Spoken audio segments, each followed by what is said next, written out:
Ya, terima kasih. Salam semuanya. Bisa dengar suara saya? Puji Tuhan, ya.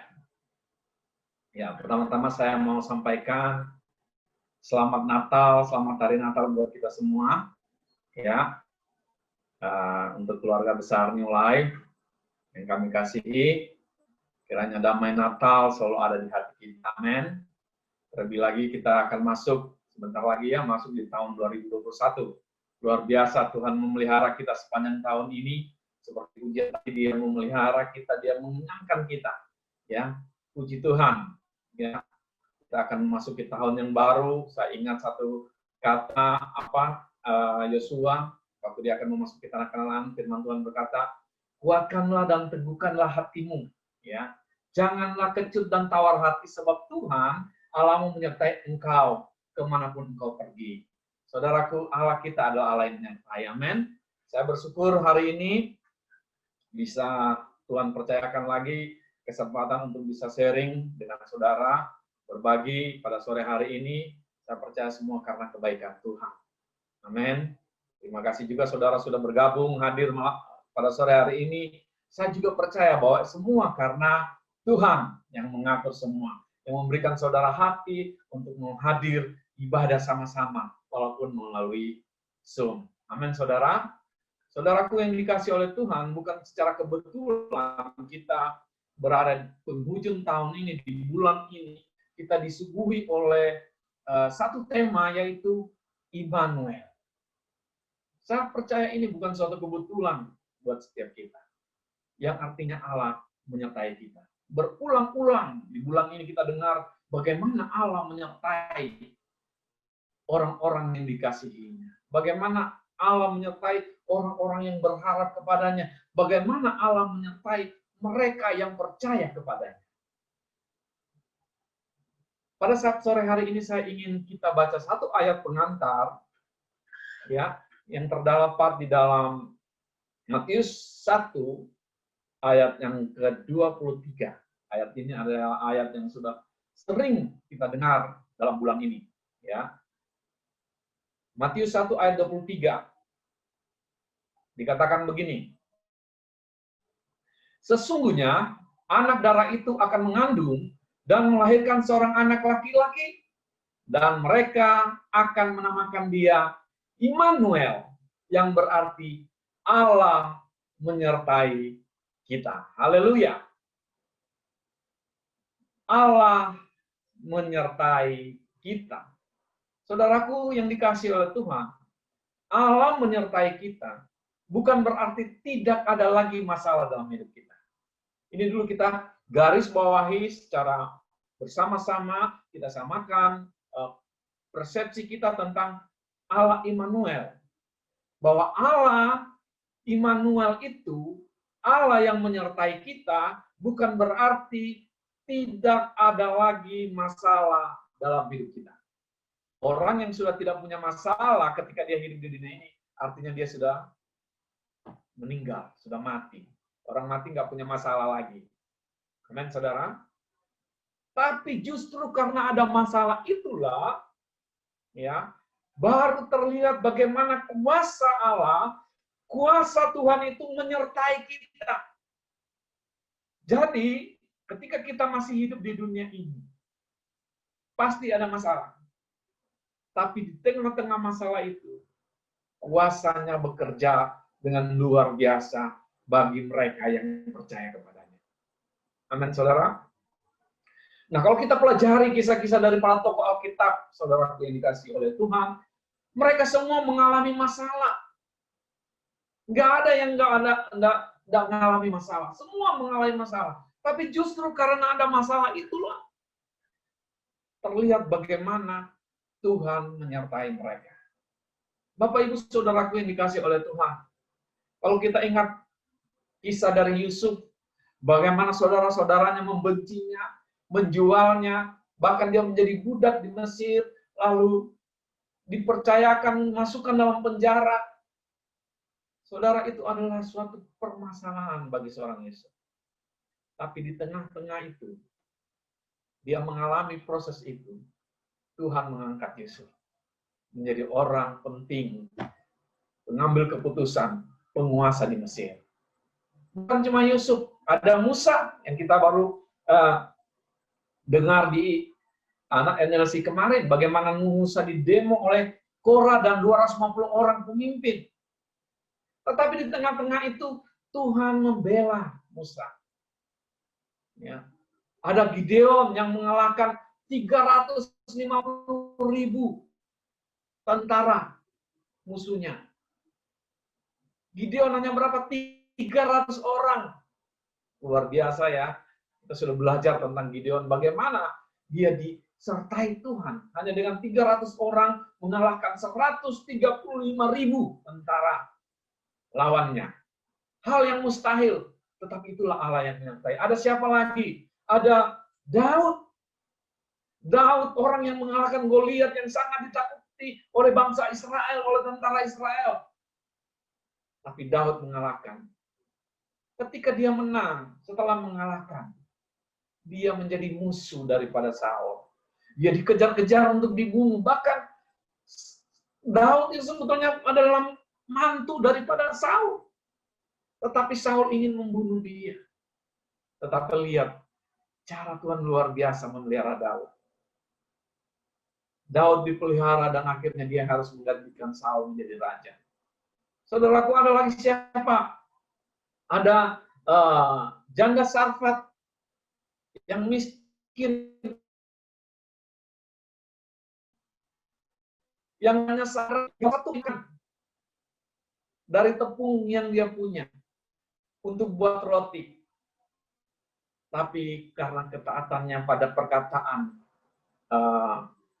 Elia, akhirnya dia hidup dalam kelimpahan di tengah-tengah krisis. Orang mengalami krisis kekeringan pada waktu itu. Tapi janda Sarfat, mereka berkelimpahan. Kenapa? Allah yang menyertai. Ada siapa lagi, saudara? Ada Daniel.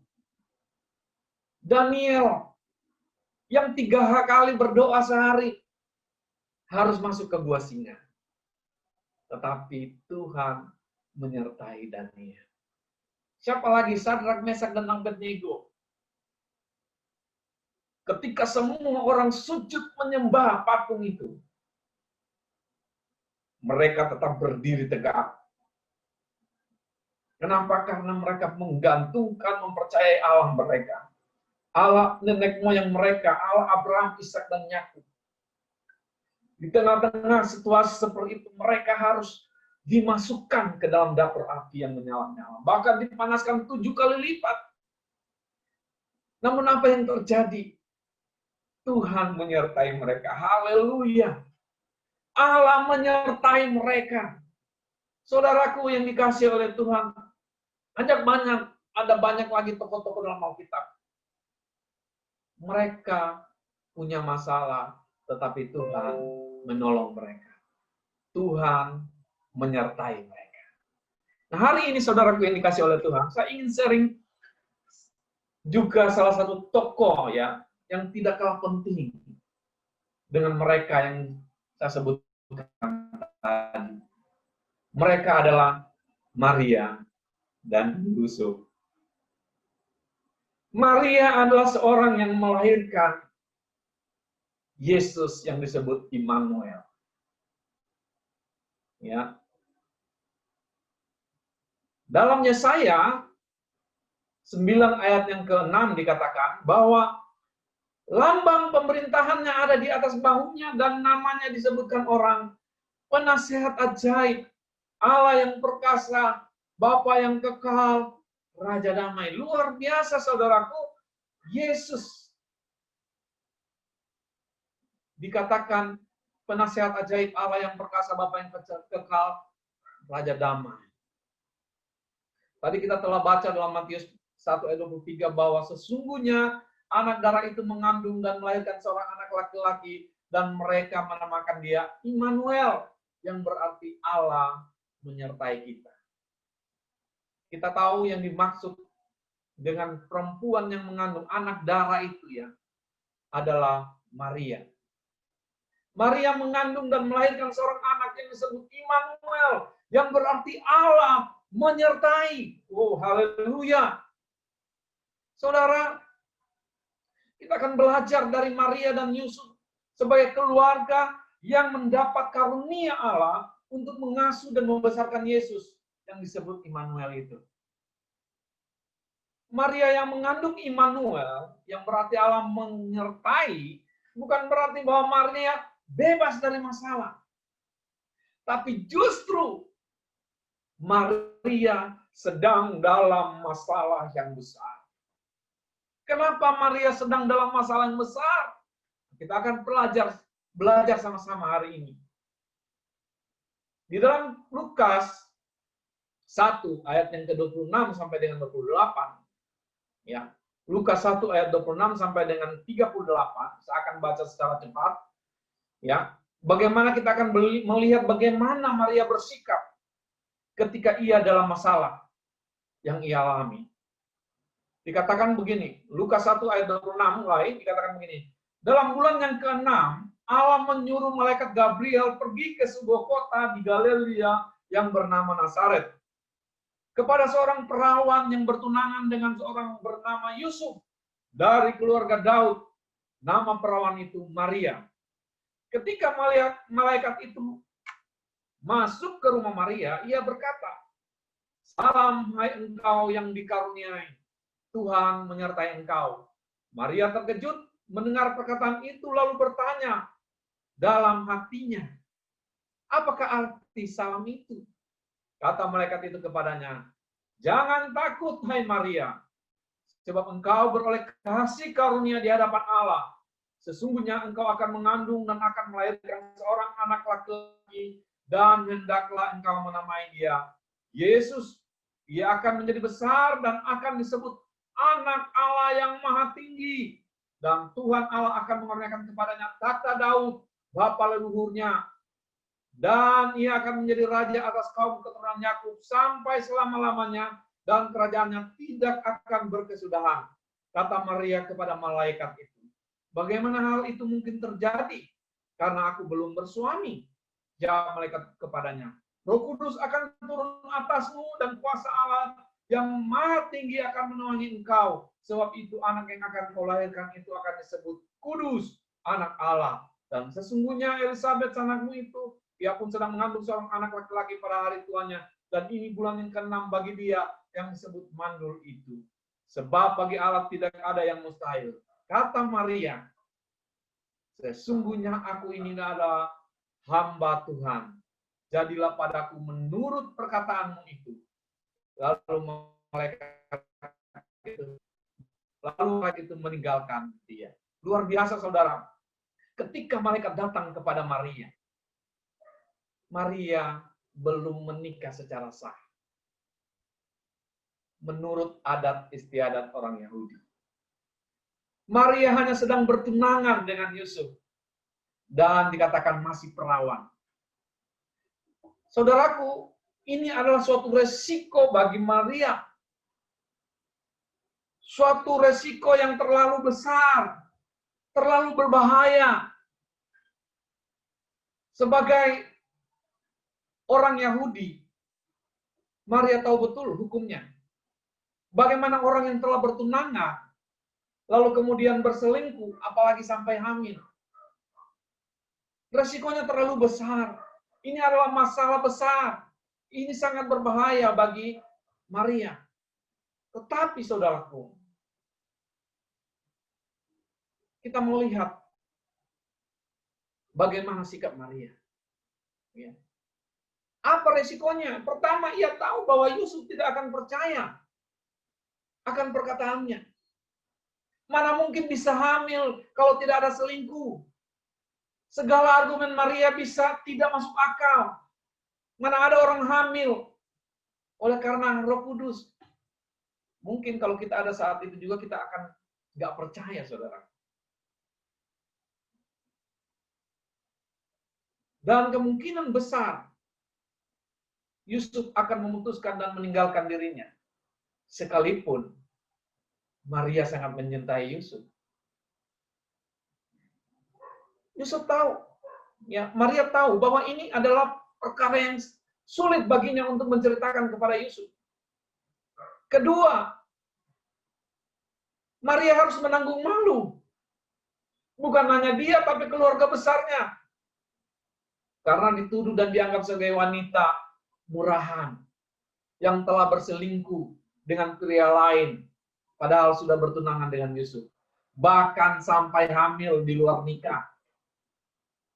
Saudaraku, ini bukan hal yang gampang bagi seorang Maria yang menurut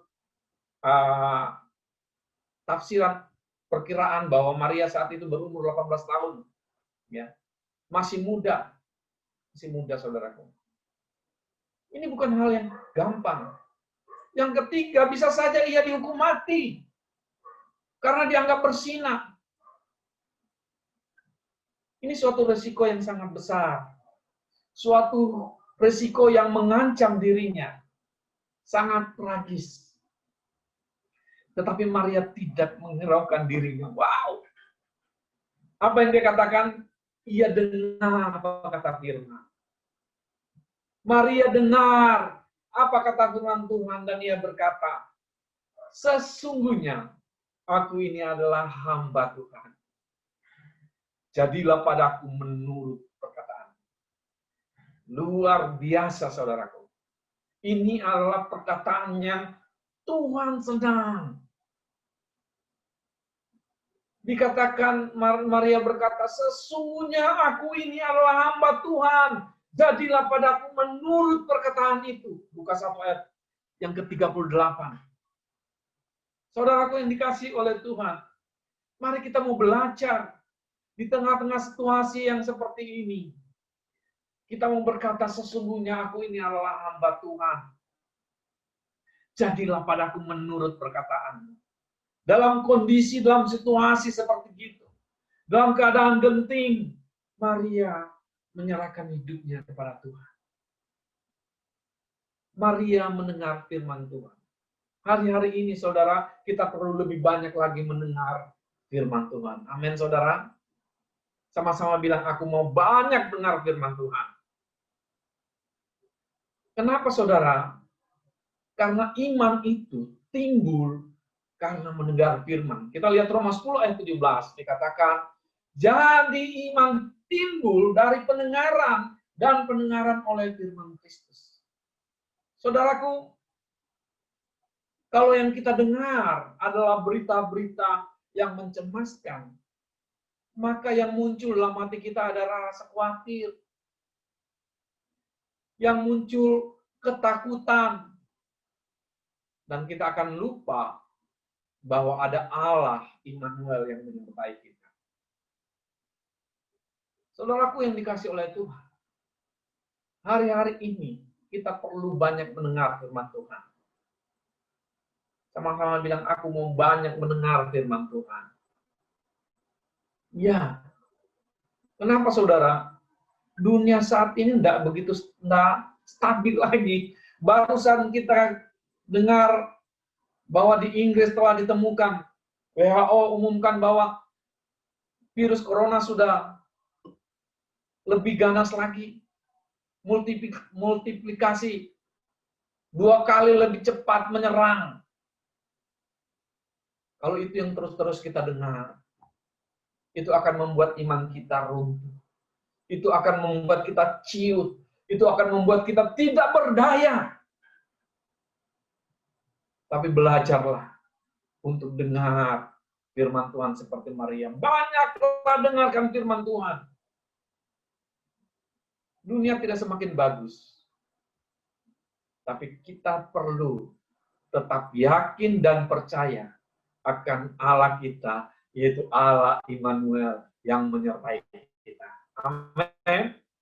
Haleluya. Saudaraku yang dikasih oleh Tuhan, Efesus 5 ayat 14 sampai dengan 21, kita lihat dulu. Efesus 5 ayat 14 dikatakan begini. Efesus 5 ayat 14 dikatakan, itulah sebabnya dikatakan, bangunlah hai kamu yang tidur, dan bangkitlah dari antara orang mati, dan Kristus akan bercahaya atas kamu. Karena itu perhatikanlah dengan saksama bagaimana kamu hidup. Janganlah seperti orang mubal, tapi seperti orang arif. Dan pergunakanlah waktu yang ada, karena hari-hari ini adalah jahat. Sebab itu janganlah kamu bodoh, tetapi usahakanlah supaya kamu mengerti kehendak Tuhan. Dan janganlah kamu mabuk oleh anggur, karena anggur menimbulkan hawa nafsu. Tetapi hendaklah kamu penuh dengan Roh Kudus. Dan berkata-katalah seorang kepada yang lain dalam mazmur, kidung, puji-pujian, dan nyanyian rohani. Bernyanyi dan bersoraklah bagi Tuhan dengan segenap hati. Ucaplah syukur senantiasa atas segala sesuatu dalam nama Tuhan kita Yesus Kristus kepada Allah Bapa kita. Dan rendahkanlah dirimu seorang kepada yang lain dalam takut akan Kristus. Hari-hari ini dikatakan, pergunakanlah waktu yang ada, karena hari-hari ini adalah jahat. Saudaraku yang dikasihi oleh Tuhan, sebentar lagi kita akan mengakhiri tahun ini. Kita akan masuk kepada tahun yang baru. Kita nggak tahu apa yang akan terjadi. Tapi dengar baik, di penghujung tahun ini, Tuhan mengingatkan kita bahwa Dia Allah Immanuel. Allah yang menyertai saudara dan saya. Allah yang tidak pernah meninggalkan kita sedetik pun. Nggak peduli berapa besar persoalan saudara. Nggak peduli berapa banyak persoalan yang saudara hadapi. Tapi ingat, Dia Allah yang sanggup menyertai saudara. Dia sanggup memelihara kita. Tadi kita nyanyikan bagaimana Tuhan itu boleh sangat peduli dengan kita. Sehelai rambut pun jatuh dari kepala kita, Dia tahu. Dia mengenyangkan kita, Dia memelihara kita. Luar biasa. Olehnya itu saudaraku, jadilah arif.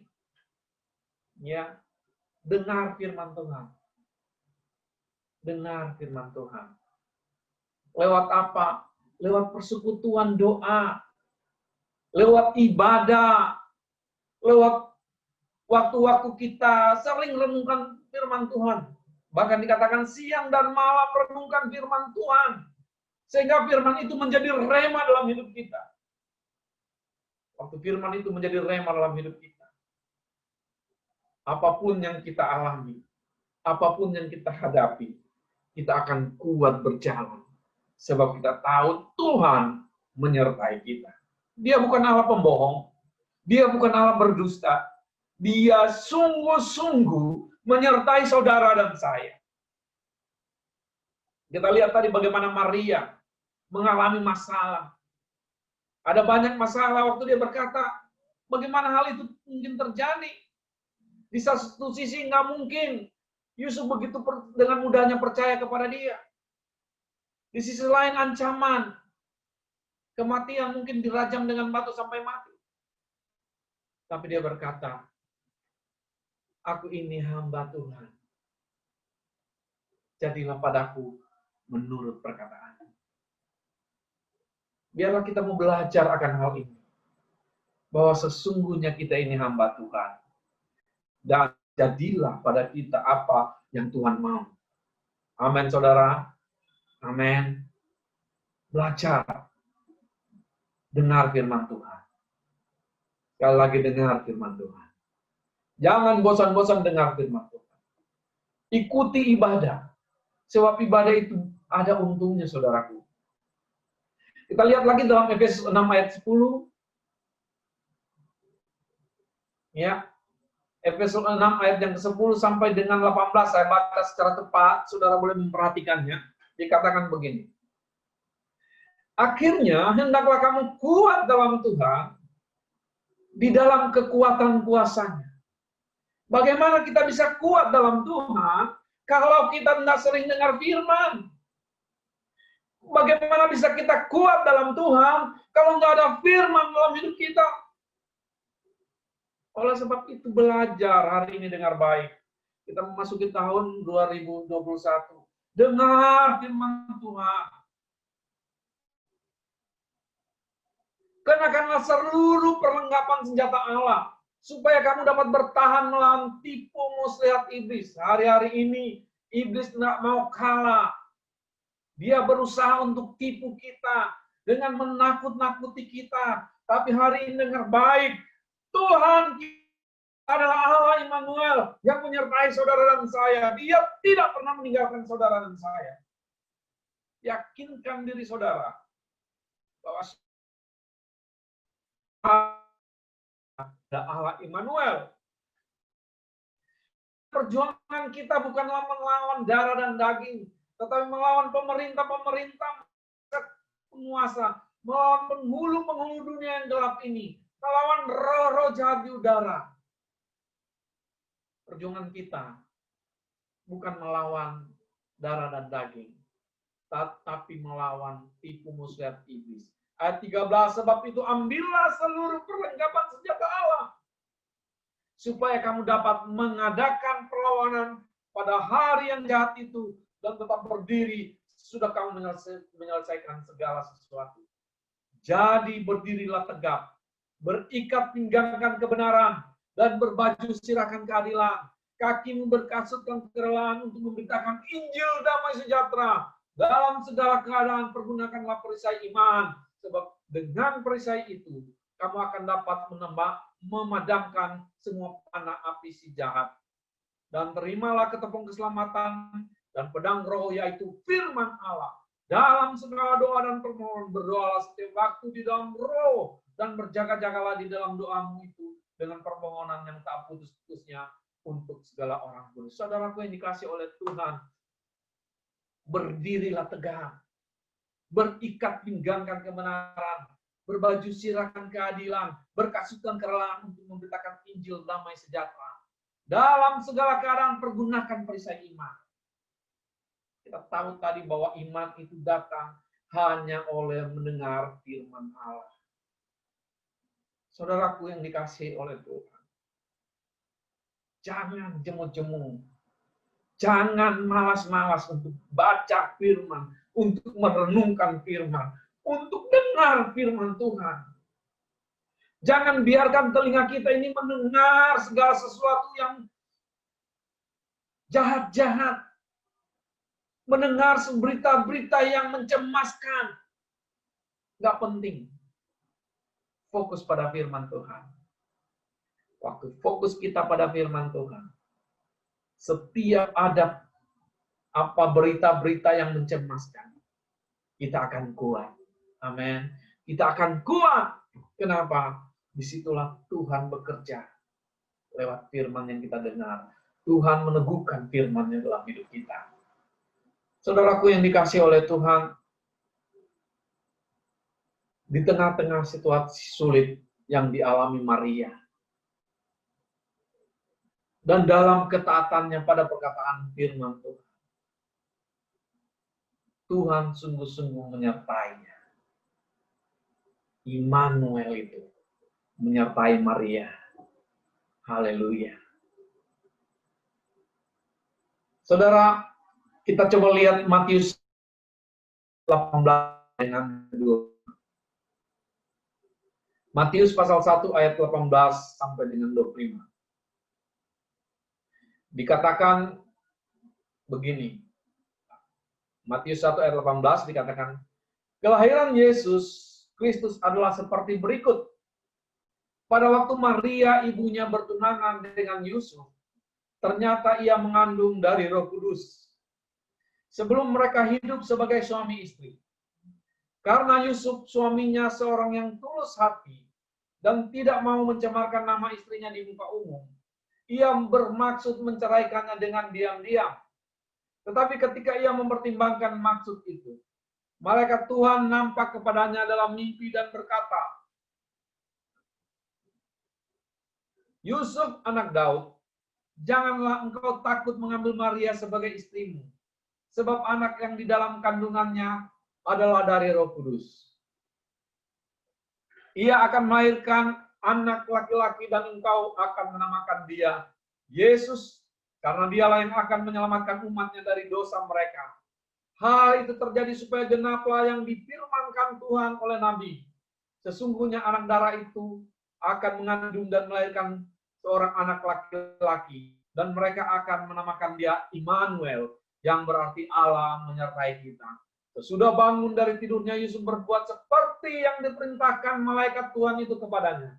Ia mengambil Maria sebagai istrinya, tapi tidak bersetubuh dengan dia sampai ia melahirkan anaknya laki-laki, dan Yusuf menamakan dia Yesus. Yusuf dikatakan seorang yang tulus hati. Tetapi ia mau menceraikan Maria diam-diam. Mengapa ia ingin menceraikan Maria? Karena Yusuf mengalami kegalauan, saudara. Walaupun ia seorang yang tulus hati, namun ia kecewa dengan pujaan hatinya. Maria tiba-tiba hamil tanpa dia ketahui. Yusuf mau menceraikan Maria dengan diam-diam. Walaupun Yusuf cinta sama Maria. Saudara, hati siapa yang gak galau? Tiba-tiba dengar orang calon istrinya hamil. Dan hamil katanya Roh Kudus. Coba kalau zaman saat ini ada orang yang kayak gitu, saudara. Saudara bisa percaya? Sulit kita mempercayai. Sama, Yusuf juga sulit mempercayai. Walaupun Yusuf adalah orang yang tulus hati. Dia pasti mengalami kegalauan. Itu sebabnya dia ingin menceraikan Maria secara diam-diam. Walaupun dia sangat cinta sama Maria. Tetapi di tengah-tengah kegalauan Yusuf, di tengah-tengah dia sedang berpikir untuk meninggalkan Maria, Allah Immanuel, Allah itu sungguh-sungguh luar biasa menyertai Maria. Malaikat Tuhan datang dan berkata kepada Yusuf, Yusuf anak Daud, janganlah engkau takut mengambil Maria sebagai istrimu, sebab anak yang di dalam kandungannya adalah dari Roh Kudus. Ia akan melahirkan anak laki-laki dan engkau akan menamakan dia Yesus, karena dialah yang akan menyelamatkan umatnya dari dosa mereka. Hal itu terjadi supaya genaplah yang difirmankan Tuhan oleh Nabi. Sesungguhnya anak darah itu akan mengandung dan melahirkan seorang anak laki-laki, dan mereka akan menamakan dia Immanuel, yang berarti Allah menyertai kita. Luar biasa. Tuhan datang kepada Yusuf, mengingatkan Yusuf. Bahkan dia menegaskan, dia mengingatkan bahwa ini adalah menggenapi nubuatan nabi-nabi. Sehingga menguatkan Yusuf. Bapak Ibu Saudaraku yang dikasihi oleh Tuhan. Kalau mungkin bukan Tuhan yang menyertai Maria, Yusuf pasti akan meninggalkan Maria. Tetapi luar biasanya Tuhan itu. Di tengah-tengah kegalauan juga Maria, bagaimana caranya menyampaikan, bagaimana meyakinkan Yusuf, supaya Yusuf mengerti bahwa ini adalah benar dari Tuhan. Tetapi Tuhan lebih tahu. Amin. Tuhan lebih mengerti akan setiap persoalan yang dihadapi. Saudara, hari ini tidak peduli berapa besar persoalan saudara. Tapi percayalah, Allah Immanuel itu menyertai saudara dan saya. Haleluya. Tuhan datang kepada Yusuf. Dan rupanya Yusuf taat. Ya. Yusuf bukan cuma memiliki hati yang tulus. Tapi Yusuf adalah orang yang taat pada firman Tuhan. Dia taat pada perkataan firman. Dia segera mengambil Maria dan menjadikan istrinya yang sah. Saudaraku yang dikasihi oleh Tuhan, Yusuf selain dia memiliki ketulusan hati, dia juga memiliki ketaatan akan firman Tuhan. Kita harus belajar hari ini dua hal. Yang pertama tadi, mendengar firman Tuhan. Yang kedua, taat pada firman Tuhan. Amin. Yusuf taat. Walaupun mungkin dia lagi bertanya-tanya, tapi ketika Tuhan datang melalui malaikatnya, dia bertindak langsung. Dia nggak tunggu-tunggu, nggak mikir-mikir lagi. Waktu Tuhan katakan belajarlah untuk taat. Lakukan. Jangan tunda-tunda, saudara. Matius 1 ayat 24 dia berkata, sesudah bangun dari tidurnya, Yusuf berbuat seperti yang diperintahkan malaikat Tuhan itu kepadanya. Yusuf melakukan seperti apa kata Tuhan. Taat dia. Tidak banyak tanya lagi sama Tuhan. Tuhan, kok bisa sih Maria hamil? Enggak. Dia langsung bertindak mengambil Maria sebagai istrinya. Tetapi tidak bersetubuh dengan dia sampai ia melahirkan anaknya laki-laki. Dan Yusuf menamakan dia Yesus. Haleluya, saudaraku yang dikasih oleh Tuhan. Puji Tuhan. Allah kita itu Allah yang luar biasa. Amin. Dia menyertai kita. Yakinlah saudaraku hari ini. Kepada Maria dia berkata bahwa engkau akan mengandung dan melahirkan untuk menggenapi nubuatan nabi-nabi, meyakinkan. Kepada Yusuf juga dia meyakinkan. Kepada kita juga dia meyakinkan. Bahwa dia mati di kayu salib, dia lahir, dia mati di kayu salib. Supaya kita memperoleh keselamatan di dalam dia. Dia sungguh-sungguh Allah yang menyertai kita. Bapak Ibu saudaraku yang dikasihi oleh Tuhan, ketika Yusuf mengambil Maria menjadi istrinya, apakah persoalan selesai? Tidak, saudara. Kita lihat Lukas 1 ayat yang ke Lukas 2 ayat 1 sampai dengan yang kelima. Lukas 2 ayat 1 sampai kelima dikatakan begini, pada waktu itu Kaisar Agustus mengeluarkan suatu perintah menyuruh mendaftarkan semua orang di seluruh dunia. Inilah pendaftaran yang pertama kali diadakan sewaktu Kirenius menjadi wali negeri di Syria. Semua orang mendaftarkan diri masing-masing di kotanya sendiri. Demikian juga Yusuf pergi dari kota Nazaret di Galilea ke Yudea, ke kota Daud yang bernama Betlehem. Karena ia berasal dari keluarga dan keturunan Daud. Supaya didaftarkan bersama-sama dengan Maria tunangannya yang sedang mengandung. Saudaraku, persoalan nggak selesai sampai di sana. Waktu Yusuf mengambil Maria sebagai istrinya nggak selesai. Di tengah-tengah hamil besar, di mana Maria akan siap melahirkan. Seharusnya Maria nggak pergi kemana-mana lagi. Saudara, saya punya istri, ibu-ibu yang pernah hamil dan melahirkan, ya, usia saat-saat akan melahirkan itu adalah masa-masa yang berat, ya. Seharusnya Maria nggak perlu kemana-mana lagi. Seharusnya dia harus melahirkan saja di kota Nazaret.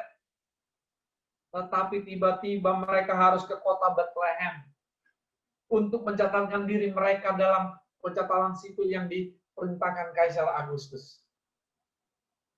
Selain mereka orang yang mau mendengar firman, mereka orang yang taat, mereka juga taat pada pemerintah.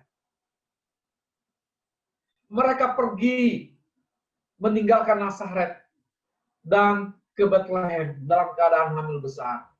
Saudara, waktu saya pelajari, ya, ternyata antara Nazaret dan Betlehem itu cukup jauh. Untuk orang yang hamil itu membutuhkan waktu lebih kurang seminggu. Gak mungkin Maria dan Yusuf itu naik kuda. Bisa lahir brojol di tengah jalan, saudara. Mereka harus pelan-pelan. Jalannya itu bukan jalan lurus kayak sekarang. Mungkin kalau sekarang enak, ada kendaraan, mobil, cepat. Ini enggak, mereka harus naik keledai. Harus jalan pelan-pelan, jangan sampai jatuh. Jalanan belum sebagus sekarang. Mereka harus melewati pegunungan Karmel. Ada bukit-bukit terjal, mereka harus lalui. Di musim yang dingin. Ini bukan suatu perkara mudah bagi seorang hamil 9 bulan, saudara. Ini masalah besar juga. Tapi mereka harus lalui itu semua. Ketaatan mereka luar biasa. Selain mereka dengar firman Tuhan, selain mereka taat pada firman Tuhan, mereka juga taat pada pemerintah. Saudaraku yang dikasih oleh Tuhan, perjalanan membutuhkan waktu yang panjang. butuh perbekalan, butuh segala sesuatunya untuk orang hamil. Kalau yang masih nggak hamil ya enak aja ya mungkin. Tapi ini lagi hamil besar. Tetapi Tuhan itu luar biasa menyertai mereka. Mereka sampai juga di Bethlehem. Sampai di Bethlehem, apakah selesai masalah? Enggak selesai masalah. Ada lagi masalah baru. Enggak ada tempat menginap. Orang hamil besar itu seharusnya tidur di tempat yang nyaman. Apalagi sudah seminggu dalam perjalanan. Ini enggak ada hotel, enggak ada penginapan. Yang ada tersisa hanya kandang binatang. Saudara, itu masalah juga yang mereka hadapi.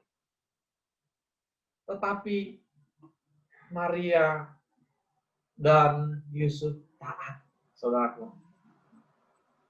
Mungkin di tengah-tengah seperti itu mereka mungkin bertanya, di mana Allah yang menyertai?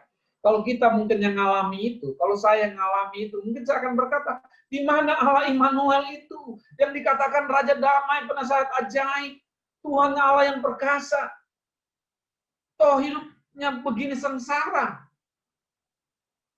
Di mana Tuhan? Tapi mereka tidak pernah bertanya tentang hal itu. Mereka taat saja. Saudaraku yang dikasih oleh Tuhan. Akhirnya Maria harus melahirkan Yesus di kandang domba. Sebagai ibu, ya, pasti punya perasaan sedih. Kenapa melahirkan seorang anak yang mungkin bagi kita gak cukup layak? Kenapa harusnya dia lahir di rumah yang di tempat tidur yang terbaik, tapi ini lahir di kandang domba? Tapi luar biasanya Allah yang menyertai di tengah-tengah ketidaknyamanan, ya, di tengah-tengah situasi mungkin Maria dan Yusuf sedang bertanya-tanya, apakah benar ini anak yang dilahirkan ini adalah Allah Immanuel yang menyertai? Tiba-tiba saudaraku, Tuhan memberi penghiburan yang luar biasa. Saya percaya bahwa penghiburan ini melebihi dari penderitaan yang dialami. Kenapa?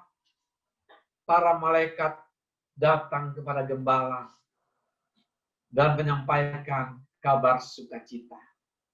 Kita lihat di dalam Lukas 2 pasal yang ke-6.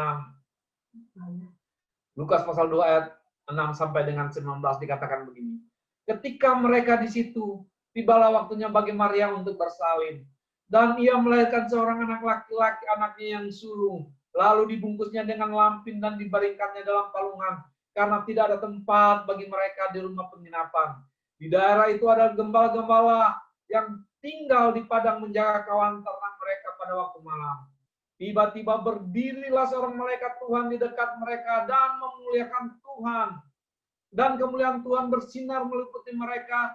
Dan mereka sangat ketakutan. Lalu kata malaikat itu kepada mereka, jangan takut, sebab sesungguhnya aku memberitakan kepadamu kesukaan besar untuk seluruh bangsa. Hari ini telah lahir bagimu juru selamat, yaitu Kristus Tuhan di kota Daud. Dan inilah tandanya bagimu, kamu akan menjumpai seorang bayi dibungkus dengan lampin dan terbaring di dalam palungan. Dan tiba-tiba tampaklah bersama-sama dengan malaikat itu sejumlah besar bala tentara surga yang memuji Allah, katanya, kemuliaan bagi Allah di tempat yang maha tinggi dan damai sejahtera di bumi di antara manusia yang berkenan kepadanya. Setelah malaikat itu meninggalkan mereka dan kembali ke surga, gembala-gembala itu berkata kepada seorang yang lain, marilah kita pergi ke Bethlehem untuk melihat apa yang terjadi di sana, seperti yang diberitahukan Tuhan kepada kita. Lalu mereka cepat-cepat berangkat dan menjumpai Maria dan Yusuf dan bayi itu yang sedang berbaring di dalam palungan. Dan ketika mereka melihatnya, mereka memberitahukan apa yang telah dikatakan kepada mereka tentang anak itu. Dan semua orang yang mendengarnya heran tentang apa yang dikatakan gembala-gembala itu kepada mereka. Tetapi Maria menyimpan segala perkara itu dalam hatinya dan merenungkannya. Luar biasa, saudara. Saya rasa kegalauan Maria, rasa penatnya melahirkan di tempat seperti itu di kandang domba hilang seketika ketika mereka mendengar ada malaikat Tuhan datang kepada para gembala menyampaikan kabar baik bahwa hari ini telah lahir bagimu seorang juru selamat di kota Daud. Luar biasa, saudara, ada penghiburan. Saudara, ketika kita sungguh kita mau taat dan dengar-dengaran apa kata Tuhan. Di tengah-tengah masalah, pasti ada penghiburan dari Tuhan. Amin. Tuhan menghibur Maria dan Yusuf. Haleluya. Bapak, Ibu, Saudaraku yang dikasihi oleh Tuhan. Apakah dengan demikian selesai masalah Maria dan Yusuf? Belum selesai, saudaraku. Setelah Yesus lahir, mulai besar, kini hidup mereka tambah tidak tenang. Kenapa? Karena Raja Herodes ingin membunuh Yesus. Ini merupakan ancaman yang bukan main-main. Sebab Herodes bisa melakukan apa saja. Dia seorang raja. Tetapi sekali lagi, Tuhan sungguh-sungguh menyertai mereka. Tuhan sungguh-sungguh menyertai Yusuf dan Maria. Kita baca kembali lagi ke Matius pasal 2 ayat yang pertama. Matius 2 ayat yang pertama sampai dengan ayat yang ke-16. Saya baca secara cepat, saudara perhatikan saja. Dikatakan begini, sesudah Yesus dilahirkan di Betlehem di tanah Yudea pada zaman Raja Herodes, datanglah orang Majus dari timur ke Yerusalem dan bertanya-tanya, di manakah dia, raja orang Yahudi yang baru dilahirkan itu? Kami telah melihat bintangnya di timur dan kami datang untuk menyembah dia. Ketika Raja Herodes mendengar hal itu, terkejutlah ia beserta seluruh Yerusalem. Maka dikumpulkannya semua imam kepala dan ahli Taurat bangsa Yahudi. Lalu dimintanya keterangan dari mereka, di mana Mesias yang akan dilahirkan? Mereka berkata kepadanya, di Betlehem di tanah Yudea. Karena demikianlah ada tertulis dalam kitab Nabi. Dan engkau Betlehem, tanah Yehuda. Sebentar, saudara.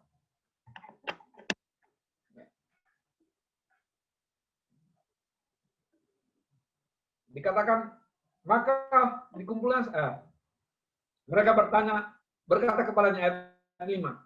Di Betlehem di tanah Yudea, karena demikianlah ada tertulis dalam kitab Nabi. Dan engkau Betlehem tanah Yehuda, engkau sekali-kali bukanlah yang terkecil di antara mereka yang memerintah Yehuda. Karena daripada mula akan bangkit seorang pemimpin yang akan mengembalakan umat Israel.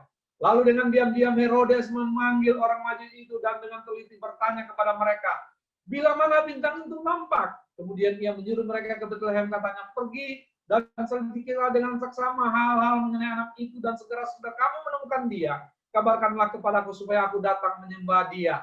Setelah mendengar kata-kata raja itu, berangkatlah mereka, dan lihatlah bintang yang mereka lihat di timur itu mendahului mereka, sehingga tiba dan berhenti di atas tempat di mana anak itu berada.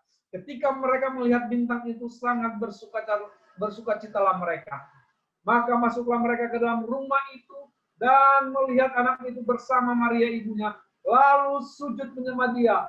Mereka pun membuka tempatnya dan mempersembahkan persembahannya, yaitu emas, kemenyan, dan mur. Dan mereka dan karena diperingatkan dalam mimpi supaya jangan kembali kepada Herodes, maka pulanglah mereka ke negerinya melalui jalan lain. Setelah orang-orang Majus itu berangkat, nampaklah malaikat Tuhan kepada Yusuf dalam mimpi dan berkata, bangunlah, ambillah anak itu serta ibunya, larilah ke Mesir dan tinggallah di sana sampai aku berfirman kepadamu, karena Herodes akan mencari anak itu untuk membunuh dia. Maka Yusuf pun bangunlah, diambilnya anak itu serta ibunya malam itu juga, lalu menyingkir ke Mesir dan tinggal di sana hingga Herodes mati. Hal itu terjadi supaya genaplah yang difirmankan Tuhan oleh Nabi, dari Mesir kupanggil anakku. Ketika Herodes tahu bahwa ia telah diperdayakan oleh orang Majus itu, ia sangat marah lalu menyuruh membunuh semua anak di Betlehem dan sekitarnya, yaitu anak-anak yang berumur 2 tahun ke bawah, sesuai dengan waktu yang dapat diketahuinya dari orang Majus itu. Saudaraku yang dikasihi oleh Tuhan, Herodes sangat kejam. Ancaman bagi Maria dan Yusuf. Itu sebabnya Tuhan menyuruh Yusuf untuk membawa Yesus ke Mesir. Ini, saudaraku. Selain ada ancaman Raja Herodes, ke Mesir bukanlah hal yang nyaman bagi mereka. Mereka adalah orang asing, butuh dana yang tidak sedikit. Namun, Allah telah mempersiapkan segala sesuatu. Saudaraku, di tengah-tengah masalah, Tuhan sanggup mencukupkan hidup kita. Saudara, kita tahu sebelum peristiwa terjadi, Yusuf pergi ke Mesir membawa Yesus dan Maria. Orang Majus datang mempersembahkan emas dan mur. Saudaraku, saya percaya bahwa emas, kemenyan, dan mur yang dibawa orang Majus bukan persembahan yang sedikit. Kenapa? Karena mereka tahu bahwa mereka sedang datang menyembah seorang raja. Dan saya percaya emas cukup untuk membiayai kehidupan Yesus, Maria, dan Yusuf ketika berada di Mesir. Saudaraku, ketika kita mau dengar firman Tuhan, kita mau taat pada firman Tuhan, Tuhan benar-benar menyertai kita. Seperti Dia menyertai nabi-nabinya, seperti Dia menyertai orang-orang pilihannya, seperti Dia menyertai Maria dan Yusuf. Dia juga menyertai saudara dan saya. Amin. Tuhan yang merencanakan semuanya itu harus terjadi. Terlihat sepintas begitu susahnya melahirkan dan membesarkan Yesus. Tetapi Maria dan Yusuf mengikuti apa kata firman. Saudaraku yang dikasih oleh Tuhan, di tengah-tengah dunia saat ini, yang semakin tidak stabil, mari kita sekali lagi banyak dengar firman Tuhan. Karena dari firman Tuhan yang kita dengar, akan muncul iman dalam hidup kita. Amin, saudara. Akan muncul iman. Akan muncul keberanian kita untuk percaya akan Allah kita, yaitu Allah yang menyertai, Allah Immanuel dalam hidup kita. Oleh sebab itu, saudara, rajinlah beribadah, karena di dalam setiap ibadah ada firman yang diberitakan. Rajinlah membaca dan merenungkan firman, karena setiap kita membaca dan merenungkan firman, ada rema yang kita terima dari Tuhan. Setialah ikut ibadah NLC, setialah ibadah FC. Kenapa, saudara? Itu semua disediakan oleh gereja, itu semua diberikan kepada kita untuk kita bisa bertumbuh mengenal pribadi Tuhan dengan baik. Kita percaya bahwa ada otoritas Tuhan atas gembala kita. Beliau dipercayakan untuk memelihara kita domba-dombanya. Makanya setiap program gereja yang diadakan bukan asal-asalan. Saya sebagai hamba Tuhan, saya percaya bahwa ada otoritas Tuhan lewat gembala supaya kita ini terpelihara dengan baik. Supaya kita ini menjadi terang di tengah-tengah dunia ini. Oleh sebab itu, saudaraku, belajarlah untuk mau dengar firman Tuhan. Bukan hanya dengar, tapi mau taat pada firman itu. Kalau firman Tuhan katakan A, ikutlah A. Kalau firman Tuhan katakan B, ikutlah B. Jangan berbantah-bantahan. Seperti Yusuf dan Maria ketika Tuhan sampaikan firman-Nya. Maria berkata, jadilah padaku seperti apa yang Engkau katakan. Yusuf taat ketika Tuhan suruh ambil Maria sebagai istrinya. Dia langsung bertindak saat itu.